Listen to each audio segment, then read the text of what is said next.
Kita heran Iya. bagaimana seseorang yang anaknya meninggal, Iya. dia kok kayak fine-fine aja gitu loh. Kalau ada proses polisi yang janggal, mafianya bermain, selalu dua hal terlibat. Apakah uang atau pejabat. Saya melihat, kira-kira jenderal mana yang patut kita duga. Jadi kasus Vina ini nggak mungkin bisa seperti itu kalau nggak ada orang kuatnya. Sampai ini sudah viral setengah mati, yang diperiksa sama Propam, itu hanya Ibtu Rudiana yang masuk ke berita. Yang lain kemana? Berani nggak Propam mengecek seorang jenderal? Kalau dia nggak berani, ya wassalam. Mau Jokowi ngomong gimana, nggak akan diperiksa itu. Benteng terakhir itu adalah ada di Hakim. Wakil Ketua MA yang namanya Sunarto, bahwa dia tahu ada mafia hukum di situ, mafia kasus, tapi dia nggak bisa benahi. 3, 2, 1, close the hordeng. Ya, selamat malam. Ketemu lagi bersama saya Uya Kuya di LBU, Lembaga Bantuan Uya. Uya Kuya, anggota Dewan DPR RI terpilih yang akan bekerja di 2024-2029 nanti. Mengingatkan saja.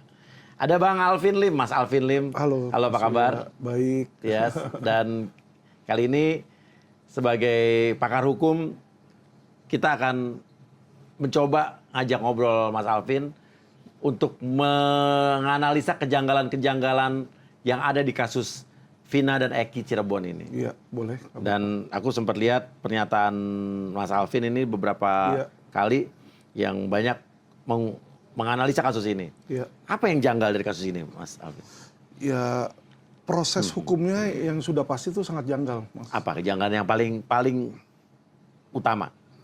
Paling utama adalah proses hukum ketika mereka menjadikan pertama ada salah diagnosa. Jadi dibilang pertama korban laka lalu lintas. Lalu lintas, kecelakaan. Ya, dibilang korban lalu lintas. Jadi ketika ada orang meninggal itu seharusnya kan Polri itu ada protapnya, Mas. Jadi kayak misalnya mereka ada forensiknya, adalah forensiknya, ada tim tim untuk olah TKP di situ ya, Inavis namanya, Inavis Identification di situ. Nah, seharusnya mereka bisa membedakan antara orang yang meninggal karena lalu lintas dan meninggal karena diperkosa dan dibunuh. Iya. Di situ itu nggak sulit ya? Nggak sulit kalau menurut saya, apalagi polisi tiap kalinya selalu berhubungan dengan penjahat-penjahat kan gitu loh. Jadi mereka bisa lihat misalnya pakaiannya acak-acakan nggak di situ. Kalau namanya diperkosa tuh pasti ada bekas paksaan lah gitu, baju, celana dalam, baju dalam di situ kan. Dan terutama alat kelamin di situ. Jadi itu nggak bisa dibohongin, Mas. Ya, nah ini kok bisa salah diagnosa, itu satu. Terus kedua, pelakunya katanya ada 8 ya, yang ditangkap itu cuma 5 dan diproses hukum. Iya. Nah, anehnya 3-nya lagi dia buat sebuah pernyataan DPO. Nah, ini yang di DPO ini yang sangat amat melanggar protap Polri, Mas. Apa yang melanggar DPO ini? Mas pasti tahu lah yang namanya DPO itu singkatan dari daftar pencarian orang. Iya, ada fotonya, ada identitasnya. Ada fotonya, ada identitasnya.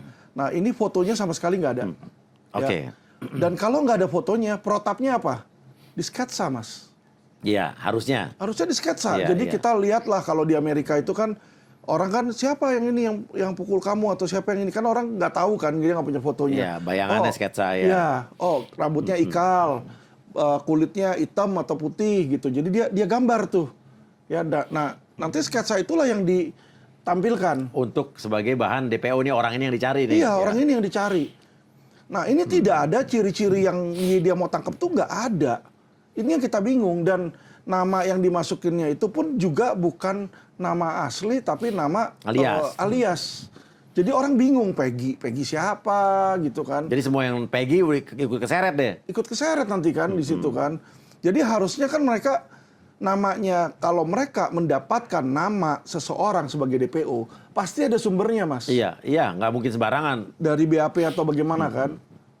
Nah, masa sih polisi sudah masukin 3 orang, terus dia bilang yang 2-nya lagi fiktif. Iya, tiba-tiba nih kemarin fiktif gitu kan. Kan aneh kalau dia misalnya itu adalah fiktif, kok kamu nggak tahu dari awal dan kamu masukin ke DPO? Itu sangat-sangat aneh, Mas. Berarti yang itu siapa gitu kan? Oh, berarti alat buktinya, keterangan saksinya Iya, itu iya. semua diragukan semua, Mas. Iya. Ya dong, kalau dia bilang, oh yang bunuh si A, ini si ini. Lah kalau dari awal aja dia bilang ada 2 DPO lain lagi terus tiba-tiba fiktif, berarti kan keterangan dia nggak benar nih, yang dia dapetin dari situ. Iya. Nah itu yang saya permasalahkan di situ. Kalau dari awalnya aja ini sudah nggak benar, ya kan, berarti ini polisi sudah sama sekali nih keluar dari relnya. Keluar jalur Di sini. Ya, jadi nggak bisa dia sembarangan bilang orang DPO terus tiba-tiba oh cuma 1 doang, yang 2-nya lagi nggak dia ada. anggap nggak ada, ya. Nggak bisa seperti dan itu. 3 DPO itu kan dimasukkan ke dalam BAP dakwaan, ya ada yang memindahkan mayat pada saat itu kan. Artinya Betul. kalau DPO itu dihilangkan, mayat itu jalan sendiri nggak mungkin kan? Iya. Dan bayangin aja Mas, 8 tahun ada DPO 3 nggak pernah diperiksa. Kenapa saya bilang nggak pernah diperiksa dan nggak pernah dicari? Iya. Buktinya ketika ini jadi viral, hitungan hari ketangkap katanya. Peggy Peggy-nya. yang sekarang diragukan juga. Betul. Yang dia mengaku bukan dia gitu kan. Betul, tapi kan hitungan hari itu langsung udah ada orangnya. 8 tahun ini kemana aja? Nah, itu maksud Iya, saya. Padahal kan ada namanya kan. Ada dong. Iya. Dia kalau mau cari seberapa susahnya sih Mas? Ya teroris saja yang jago, nanti ini Harun Masiku yang udah kabur aja. Kalau memang mau ya kan. Bisa harusnya. Sekarang kan hubungan PDIP sama pemerintah nggak begitu bagus ya. Jadi kelihatannya nih ada poin-poin ke sana gitu. Tapi maksudnya kalau ada kemauan, aparat penegak hukum kita tuh pinter Mas. Harun Masiku harusnya bisa ketemu kan? Bisa. Dan juga Hidup atau mati yang ya. 3 itu pun kalau memang ada, harusnya ketemu. Harusnya. Harusnya dong. Kenapa baru pas film viral, Betul. terus rame, viral, tiba-tiba bisa langsung ketemu. Betul. Dan itu juga diragukan, dia apa bukan gitu kan. Nah, selalu dalam hal saya punya pemantauan ya Mas ya. Kalau ada proses polisi yang janggal, yang kita pikir ada mafianya bermain, selalu 2 hal terlibat. Apakah uang atau pejabat Kekuasaan. yang terlibatan di situ? Iya, ada pejabat yang masuk dalam pidana itu, makanya Dalam lingkaran itu ya. makanya dia mau tutupin, atau orang kaya. Yang punya uang. Misalnya pejabat, Iya. anaknya 9 naga, ya bisa dia iniin kan dia punya duit nyogok. Ini kalau kita lihat anak-anak jalanan anjal, maksudnya orang-orang yang cuma naik motor. Jadi kita udah coret dulu itu yang masalah duit, karena kalau udah pembunuhan, duitnya tanggung-tanggung, nggak mungkin bisa dia nyuap polisi. Iya, nggak mungkin. Iya, nggak ada duitnya itu orang-orang ya. Itu. Jadi kalau Iya. ini opini saya ya, karena kan kita melihat nih setiap kali ada yang nggak benar kasus, oh ternyata disuap polisi atau hakim disuap di situ kan, atau kalau nggak, oh ternyata ini melibatkan dengan Pejabat. sekjen MA Iya, itu kayak iya. contoh Gasalba 3 kali prapitnya dilepasin, padahal orang yang lain yang sama itu kasusnya bisa naik, dia kagak naik. Alasannya katanya JPU-nya nggak punya pengangkatan dari Kejaksaan Agung. Padahal semua yang KPK kasih juga nggak ada pengangkatan dari Jaksa Agung dan tidak pernah masalah. Jadi kita lihat di situ Mas, kalau nggak masalah duit, masalah kekuasaan. Nah kalau saya lihat di sini ini kekuasaan. Kekuasaan artinya ada orang-orang yang berkuasa yang terlibat di Betul. dalam sini.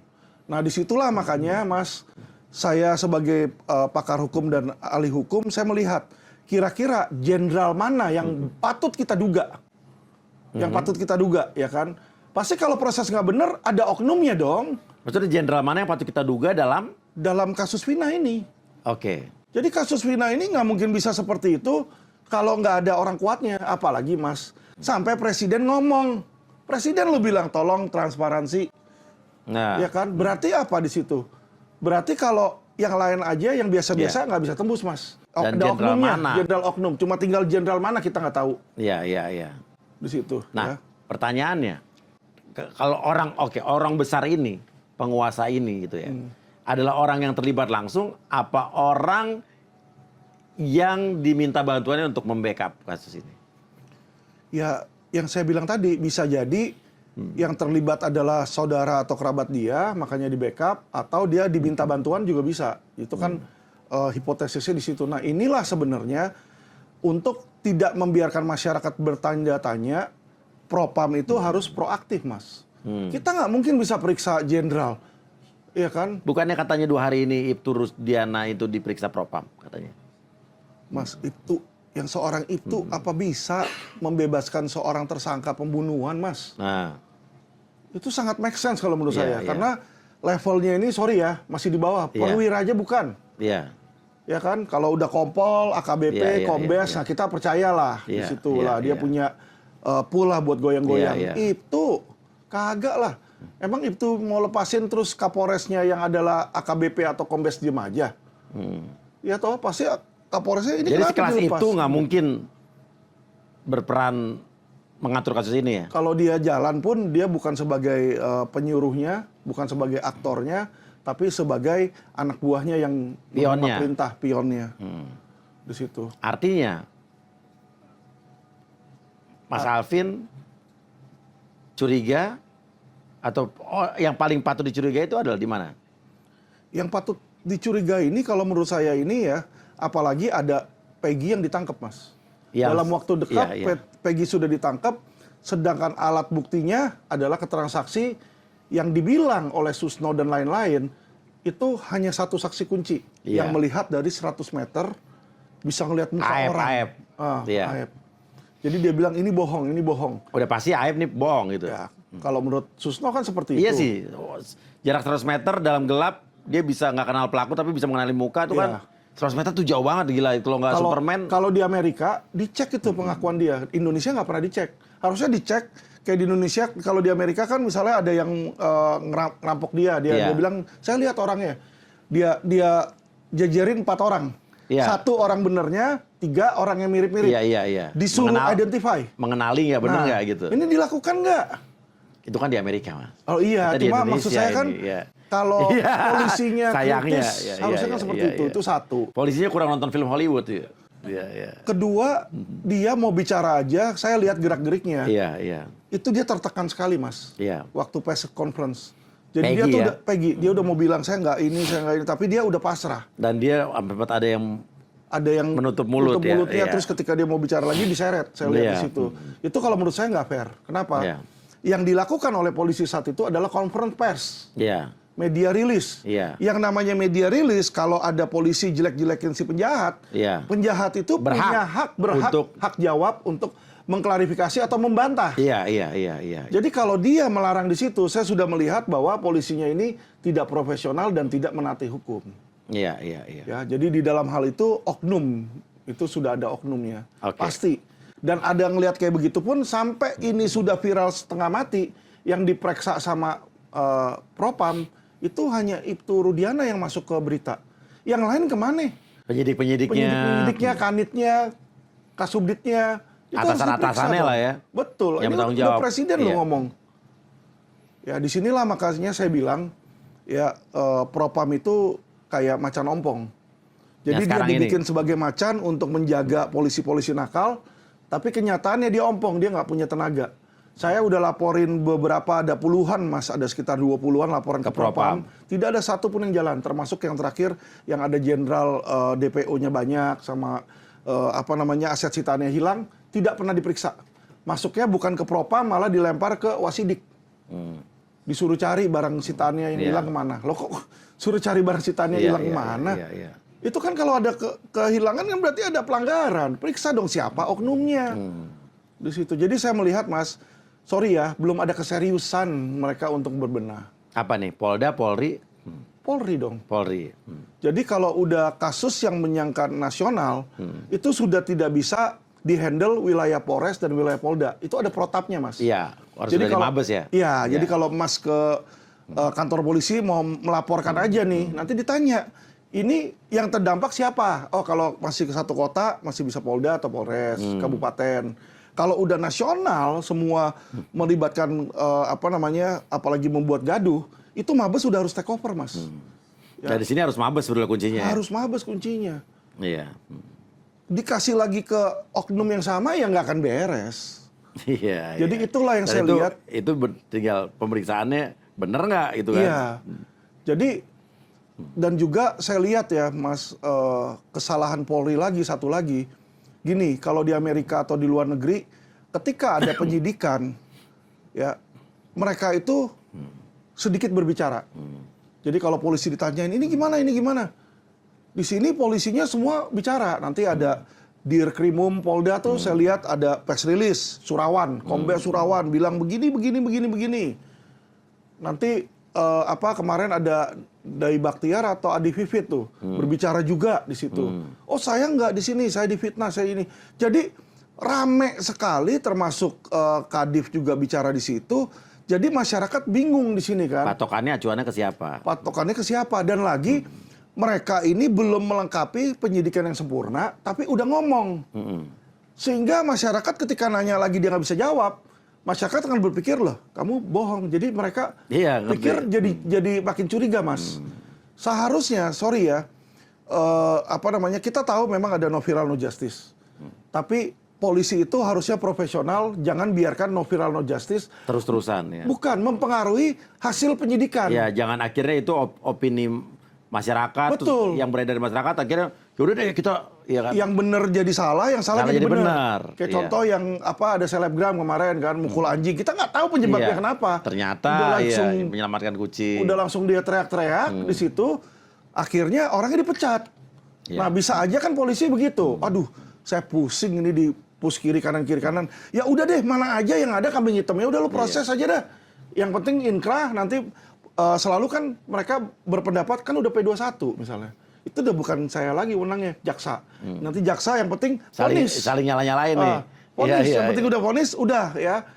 Jadi kalau ditanya, bener nggak penyidikannya? Ya kan udah kekuatan hukum, pasti gitu. Hakim yang udah vonis ya kan. Ini yang saya takutkan tuh di situ, Mas. Makanya saya udah teriak ke mereka berkali-kali, tapi mereka seems like nggak mau listen gitu loh, nggak mau denger. Ya udahlah. Oke. Kita sebagai masyarakat, sebagai ahli hukum kan cuma bisa mengingatkan. Oke. Menurut Mas Alvin, Peggy yang sekarang ditangkap ini pelakunya bukan? Kalau saya lihat ya, pelakunya atau bukan itu kita nggak bisa berdasarkan opini, Mas. Iya. Walaupun Feeling, itu intuisi. opini hakim pun nggak bisa. Karena kenapa? Harusnya ada nggak 2 alat bukti. Jangan jadinya nanti nih Peggy ini, sorry Mas, Jessica jilid 2. Oke. Kenapa saya bilang Jessica jilid 2? Hakim sendiri mengakui memang tidak ada 2 alat bukti. Tapi dia punya keyakinan. Meyakini akhirnya. Nah, keyakinan dia adalah opini dia pribadi, Mas. Bukan opini orang-orang lain. Iya kan? Masa sih hanya karena opini hakim tanpa 2 alat bukti, terus orang bisa divonis bersalah? Nggak boleh itu. Nah, ini hal yang sama dengan Peggy.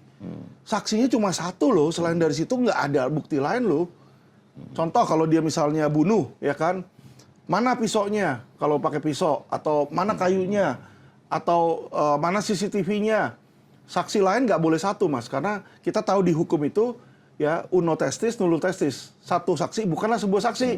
Bukanlah saksi. Jadi tidak punya alat bukti dia. 2 alat bukti baru bisa dikatakan dia. Betul. Nah, pertanyaannya adalah, AF ini kan adalah saksi kunci. Iya. Saksi mahkota yang dia menerangkan bahwa dia melihat ini A, B, C, D, E itu kan. Tapi dengar-dengar waktu persidangan dia tidak pernah dihadirkan. Iya. Gimana menurut? Nah itu dia, makanya saya bilang kejanggalan dan saya setuju dengan pendapat Pak Susno bahwa ini saksi yang mestinya dikenain 242 nih. Iya. Keterangan palsu nih. Ya kan saksi palsu, sumpah palsu ini. Harusnya dia yang dihukum 7 tahun karena dia nyusahin orang. Karena kalau dia benar-benar nggak ngelihat, dia bilang dia melihat, itu orang bisa dihukum mati loh, Mas. Ya. Jadi jangan dipikir ngomongan AF itu cuma sepele aja gitu. Kagak. Nah, kira-kira untuk sekarang Polda, Mabes, kalau ingin mengungkap kasus ini, kira-kira AF itu harus dipanggil nggak? Ya haruslah. Harus. Dipanggil dan bukan hanya dipanggil, Mas. Iya. Pakai lying detector. Lie detector. Oke. Iya dong, kita nggak usah kata si Anu siapa, kata si ini siapa. Hukum itu dan proses-proses hukum kita ada yang namanya scientific crime, CSI kan. Iya, iya. Jadi sudah terbukti bahwa alat itu bisa mendeteksi orang itu bohong atau enggak. Ya minimal dicoba. Ya, atau kan saya tantang AF untuk datang ke sini. Iya. Oke. Ya toh? Iya, AF yang harus diminta keterangan. Siapa lagi? AF dimintain keterangan. Ayahnya Eki harus dimintain keterangan. Ibtu Rudiana. Karena kita heran Iya. bagaimana seseorang yang anaknya meninggal, Iya. dia kok kayak fine-fine aja gitu loh. Saya sorry ya kalau saya ditinggalin sama si Kate, wah saya nangis bombay, saya mau tahu siapa yang bunuh, atau kalau misalnya dibunuh kan, saya Iya. kejar itu sampai ujung iya. dunia. Ini kayaknya dia santai aja, dan tadi Hotman baru leaking lagi dibilang, katanya dia memberikan kuasa ke Hotman kalau Hotman setuju bahwa Peggy ini adalah pelaku dan dia Peggy yang ditangkap kemarin. ya, dan dia memihak ke polisi gitu loh. Kok jadi begitu ya? Nah ini dia, kan aneh. Bagaimana seseorang yang sedang berusaha mengungkap sebuah kasus, kok malah dihalangi? Jadi dibilang polisi udah bener, nggak usah diiniin. Lah kan nggak ada salahnya namanya proses penyidikan, dia mencari alat bukti baru. Itulah tugas polisi. Kalau dibilang belum apa-apa ada bukti orang ngomong apa terus main asal diterima aja, ya kan dia harusnya dites dulu dong, diverifikasi bener nggak nih alat buktinya. Lihat saksi-saksi lain bener nggak? Kalau cuma dia doang yang lihat, yang lain kagak ngelihat kan, wah ada kemungkinan dia berbohong gitu. Oke. Nah ini saya lihat polisi ini nggak tahu ya apa polisinya ini memang kurang ilmu penyidikan ya atau sengaja di situ. Dan penyidik-penyidik yang memeriksa para terdakwa itu juga harus dipanggil berarti ya? Iya. Dan termasuk Kasubdit dan Kapolresnya, Mas. Karena, Kapolresnya juga harus dipanggil? Oh iya, harus. Ya karena dia bertanggung jawab Dia yang tanda tanganin di tersangkanya, Polres Mas. itu berarti, iya. Dia yang tanda tanganin tersangkanya. Kalau dia menandatangani, menyatakan dia sudah membaca berkas itu, mengetahui dan menyetujui. Jadi dia setuju orang itu tersangka. Harusnya dia sudah tahu, ini benar, diperiksa lah. Itulah makanya dia pimpinan kan memeriksa. Nah, bagaimana dia menandatangani sesuatu, termasuk DPO dia tanda tangani, ternyata sekarang DPO-nya fiktif. Kan harus diperiksa dong, kamu ngecek nggak gitu. Ini kok Kapolresnya nggak diperiksa. Nah Kapolres saat itulah yang katanya ya, saya tahunya di berita nih Mas, di Tribun dan lain-lain, katanya Ade Vivit. Kapolres Cirebon pada saat itu? Iya, Cirebon Kota, Ade Vivit. Yang menandatangani? Yang Kapolresnya pokoknya. Pada saat itu, pada kejadian itu. Jadi dia pimpinan dari seluruh penyidik lah. Iya. Di situ kan. Nah walaupun mereka membantah, saya nggak tahu nih ya kan. Bener nggak dia, nanti dicek aja kan, polisi kan ada rekornya. Iya, tanggal-tanggalnya. Propam mestinya ngecek, berani ngecek. Berani nggak Propam mengecek seorang jenderal? Ini jenderal bintang 1 yang mau jadi Kapolda ini.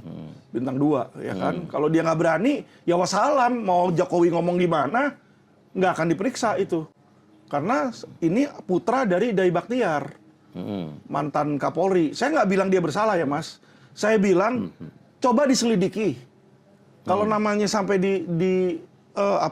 digaung-gaungkan masyarakat, kita juga harus bersihkan nama dia dong. Iya, harus kalau memang ternyata tidak benar. Kalau nggak benar dia bukan Kapolres, tanggalnya tidak sesuai dengan kasus itu, gitu kan?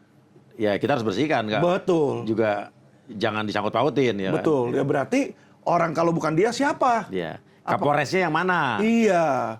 Dan itu tetap harus diperiksa. Tapi Mas. intinya Kapolres yang pada saat itu bertanggung jawab menjabat pada saat kasus itu harus diminta keterangan. Harus, kan? Dia pimpinannya Mas. Jadi penyidik kan Kanit, ada banyak. Kasubdit. Penyidik itu biasa ada belasan kalau surat sprindik keluar kan. Iya. Jadi bisa aja ada misalnya dari 11, 5 tahu, 6 nggak tahu. Jadi kalau dia cuma nanya 6 orang yang nggak tahu percuma. Nah, tapi Kapolres dia tahu karena dia mengepalai seluruhnya, orang lapor ke dia. Oke, apa tanggapan Mas Alvin? Kan pengakuan Saka melalui kuasa hukumnya adalah bahwa Saka disiksa dan terdakwa yang lain juga disiksa untuk akhirnya mereka mengaku. Ya, gitu kan. Gimana?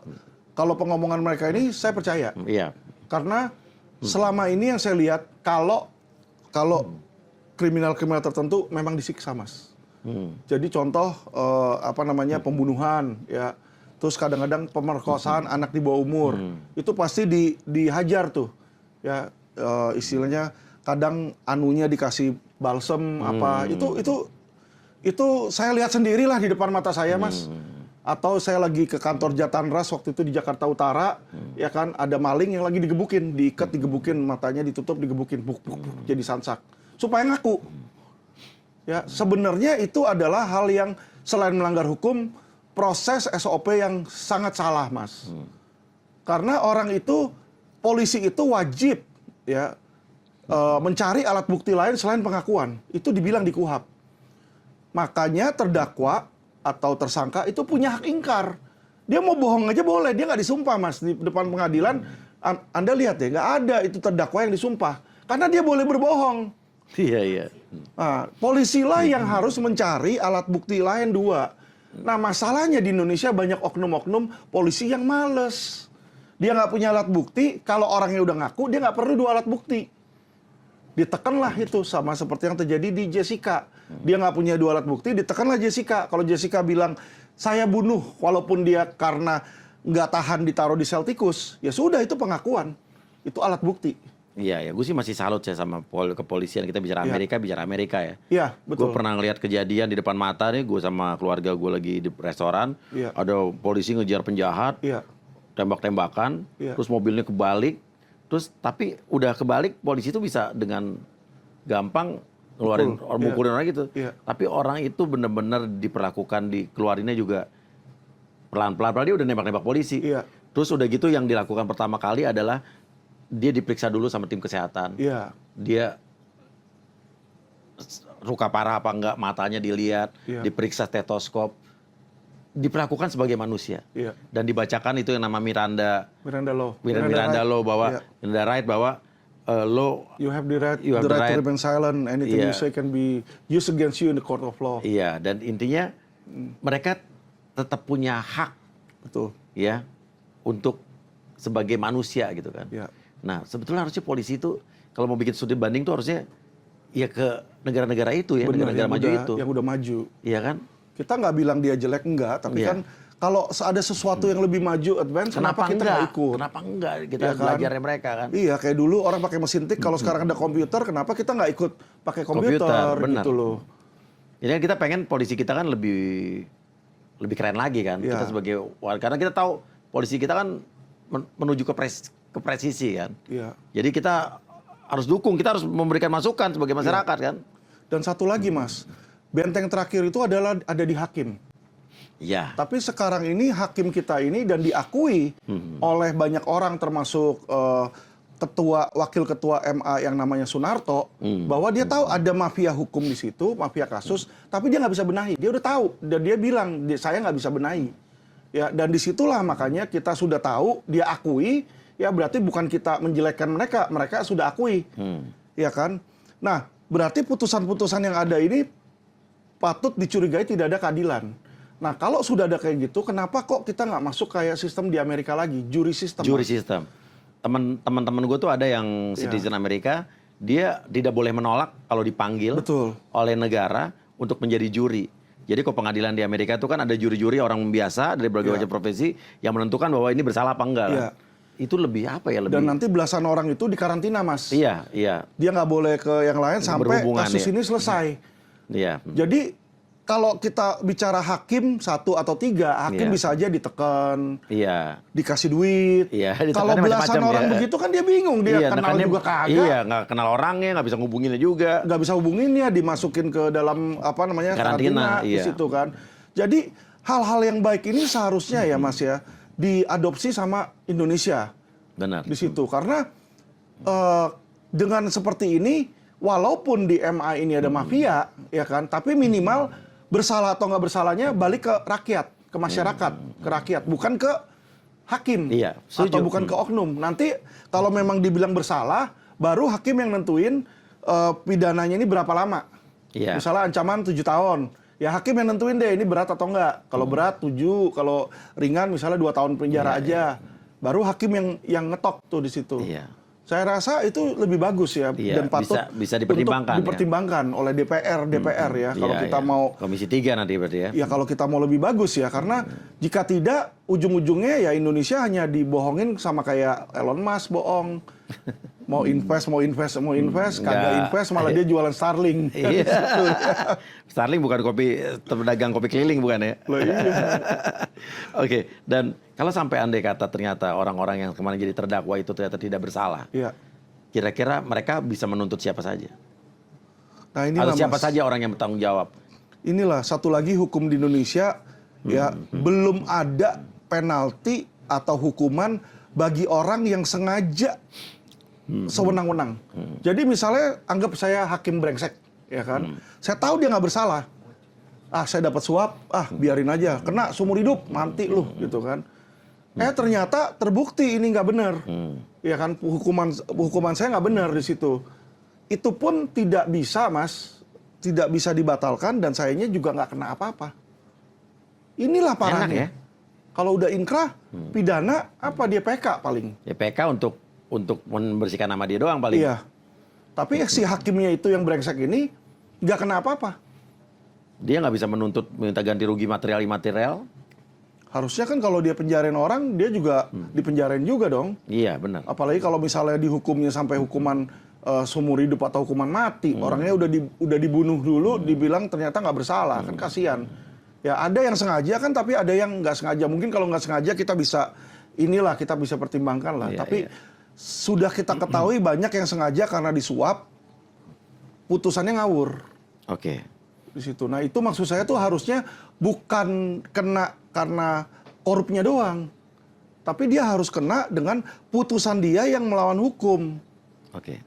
Itu loh maksud saya. Jadi biar orang tuh punya efek jerah. Kalau nggak sekarang kan nggak ada efek jerah. Polisi misalnya gebukin gebukin tahanan, ya kan? Dia bilang oh pura-pura. Selalu tuh kalau ada lobang di kaki, pasti polisinya bilang ini orang melarikan diri.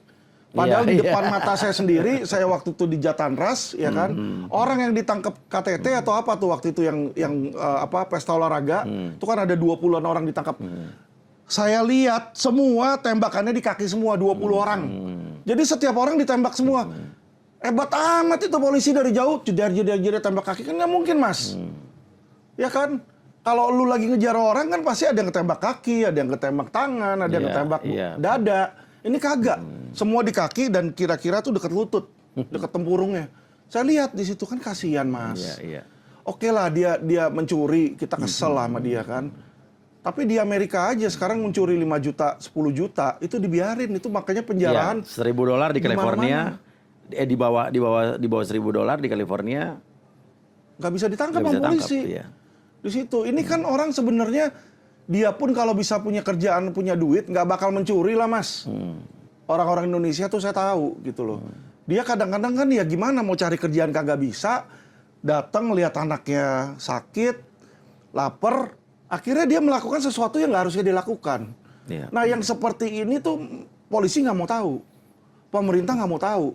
Harusnya tuh mereka peduli gitu loh. Ya kalau pemerintah ya saya nggak bilang semua masyarakat harus begitu. Pemerintah itu kan ada departemen sosialnya, ada bagian-bagiannya lah di situ. Ya kasihan mas kalau orang ditembak-tembakin kayak begitu. Iya, setuju saya. Hak asasi manusia yang Hak asasinya. masih kurang diperhatikan di sini sama penegak hukum kita. Dan Mas Alvin terakhir yakin bahwa kasus ini akan terbuka jelas, terungkap jelas? Keyakinannya gimana? Kalau saya lihat mas, semua semua Kuncinya, kasus yang sudah terlanjur nggak bisa beres mas. Jadi walaupun sekarang Pak Jokowi udah ngomong. Iya, nasi sudah jadi bubur mas. Dia dilepaskan dari PK sekalipun orangnya udah 8 tahun jalanin mas. Tapi kalau emang ternyata bukan mereka pelakunya, kira-kira pelaku aslinya akan terungkap nggak? Yang sebenarnya. Gimana bisa terungkap? Kalau polisi mengungkapkan, berarti sama aja dia jilat ludahnya dia sendiri. Tapi kan harusnya justru jadi salah satu prestasi besar buat Polri untuk ibaratnya, ya namanya bagus dong. Nih di tempat gua ada oknum yang nggak beres, gue beresin. Betul. Ciri-cirinya dimutasi atau enggak itu kasus. Jadi sekarang kita mencurigai, menduga ya, bahwa yang di Polres Tangerang Cirebon Kota ini ada oknum yang mempengaruhi. Kalau dia berani pindahkan ke Mabes, itu ada harapan mas. Jadi istilahnya kita curiga, kok istri saya dibawa ke dokter ini sakit terus, nggak sembuh-sembuh sakit. Kita pasti mau second opinion ke yang lain dong, gitu loh. Kalau di situ aja kan nggak akan selesai-selesai. Jadi ini harus pindah ke Mabes. Iya. Dan Mabes yang harus berkuasa penuh untuk Betul. menyelesaikan Jadi kasus penyidiknya orang lain, dia periksa lagi yang dia nggak ada kepentingan. Iya. Jadi karena ini kasus sudah bikin geger nasional nih. Itu mas, maksud saya. Iya. Jadi nggak bisa di tingkat Polda Nggak bisa lagi ya kan. di tingkat Polres lagi. Polda gitu ya. Iya, kalau di tingkat satu lagi ya kan pemegang kepentingannya di sana. Mana akan naik itu? Apalagi ya si pejabat polisi itu kan dia punya saudara satu jadi pejabat daerah di sana. Di situ jadi Siapa kada nih, di sana. Pak Dai Baktiar kan punya beberapa anak, yang satu jadi polisi, yang satu kan jadi bupati. Oh, itu emang pengaruh tuh. Bupati di situ pengaruh dong. Iya. Gitu. Kan bupati kan nggak bisa mempengaruhi kepolisian dong. Betul, bukan masalah mempengaruhi kepolisiannya. Jadi ada dugaan katanya dia anaknya Pak Adi Vivit, ada juga dugaan katanya dia anaknya si adiknya itu, yang cewek itu, yang bupati itu. Dugaan, iya. Kan? Jadi maksud saya kan ini kan udah selentingan banyak. daripada gaduh dan menghindari itu, pindah maksud saya Iya, gitu loh. iya. Saya bukannya ngomong ini sedang mencemarkan atau mau nyerang mereka, bukan. Tapi kan masyarakatnya curiga.